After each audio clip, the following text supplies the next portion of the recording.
What is up, guys? Zan from Forward Progress Madden, and we are back with the gun doubles halfback week. Today we are taking a look at the halfback wheel play. If you guys missed the first video on Broncos fake rub, which is another great play in this formation, please check out the video. The link is in the description. You're going to want to scheme those plays together and any other plays that we're going to be doing in the coming days out of this formation. So this play, halfback wheel, is actually really good at beating cover four.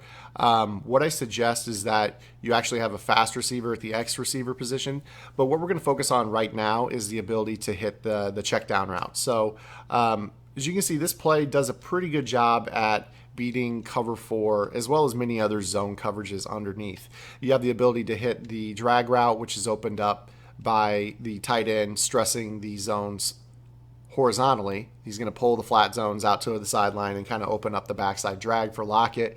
You have the ability, if the zones play underneath pretty hard, to hit the B receiver on his in route over the middle.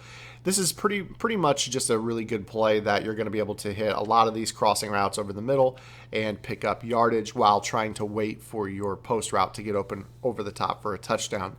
Now, you're going to want somebody at that position running the post route that has some good speed. So Paul Richardson's a good option to be able to get over the top of a cover four safety.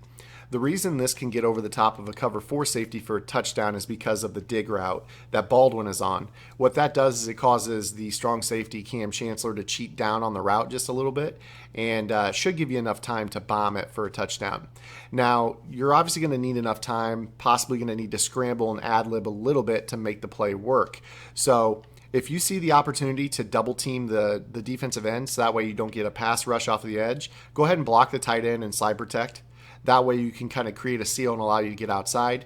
Typically when I do that, I want that drag as a check down, and then I put the running back on a curl out of the backside to allow me to have a throw over the middle. They aren't going to be able to cover the drag and the curl, especially if they're in a cover four.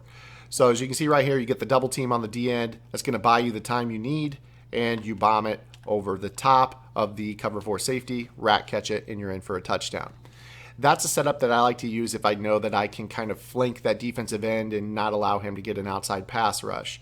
The other thing that you can always look at is the ability to roll out and try to use the crosser, the tight end, as kind of roadblocks to allow you to pick up scrambling yardage. The tight end, as he turns up the sideline, is going to allow you to kind of create some space, and then you'll be able to run and pick up some yardage off of that. Another thing you can do is when you're scrambling, playmaker the drag up the field, and you can see I'll do that right there, and he'll pull that zone just a little bit, allowing you to get outside and pick up about 7-8 yards, possibly pick up a first down on 3rd and long.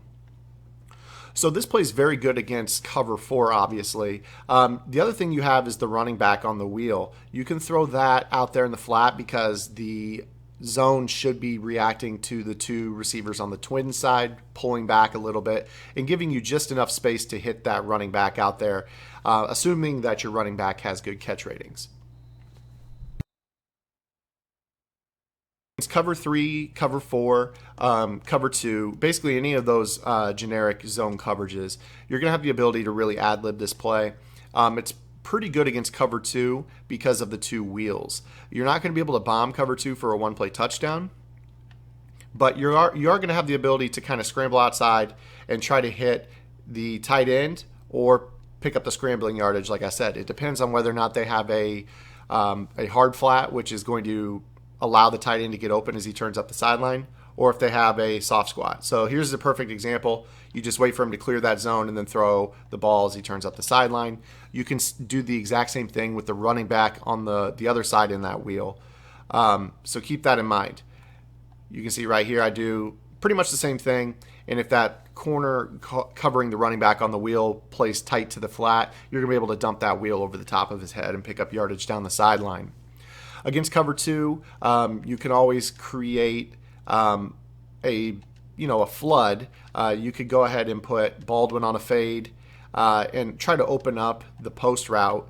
Again, you're going to have to get time in the pocket, but cover two can split safeties. You can see right there we were just about to split them when the pass rush got to us, but that's always an option against cover two as well. Looking at cover 3, we'll go ahead and choose random cover 3 here.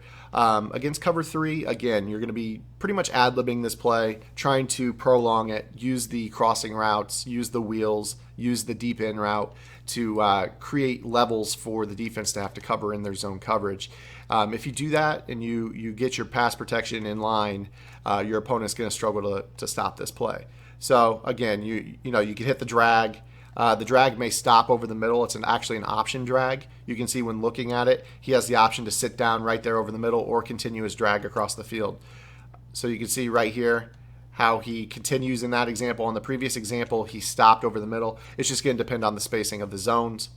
But what you're going to notice more often than not is that these hook zones typically are going to play the drag and allow you to dump that in route over the middle of them, especially an aggressive user. If you're playing somebody with an aggressive user, they're typically going to cover the drag, and that'll give you enough problems as well. And you always have the ability to playmaker the drag up the field as well.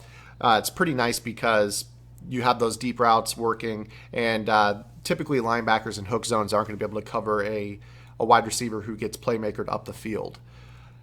So that's basically against cover 3. You're just going to ad-lib it, be able to hit those crossers, hit the playmakers as needed. Against 2-man under and other man coverages, it's going to come down to the route running ratings of the players versus the man coverage ratings of the defenders. So again, if you have mismatches, you can hit the tight end on the wheel, you can hit the running back on the drag over the middle. You've got the post that's unbumpable and the in route that's unbumpable. So we'll go ahead and show you that real quick.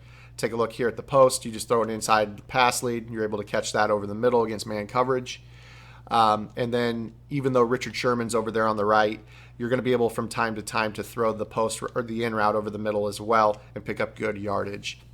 The tight end route, if he has a poor coverage linebacker on him, he'll be able to beat a linebacker on his wheel. If it's a DB's going to cover the wheel because they typically have a higher man coverage rating than Jimmy Graham would. Here's an example in which they're in a cover 2 buster. You can see how the B route crosses all the way to the other side, and you're able to hit that zone portion of the cover 2 buster and find somebody open. So this play does a good job at crossing the field against those hybrid man zone coverages as well. So that is the play halfback wheel out of the gun doubles week. This is in the Denver Broncos offensive playbook. And if you like this video, be sure to give it a thumbs up, and we will see you on Monday. I'm actually going to be gone Friday and Saturday at the Compete Forever tournament. Be sure to check that out live on twitch.tv/CompeteForever. I'm going to be commentating event, possibly might play in the event as well. We'll see depending on the turnout. But that's where I'll be this weekend. So look for the next tip video this coming Monday. Until next time, this is Zayn. Get in the lab and good luck.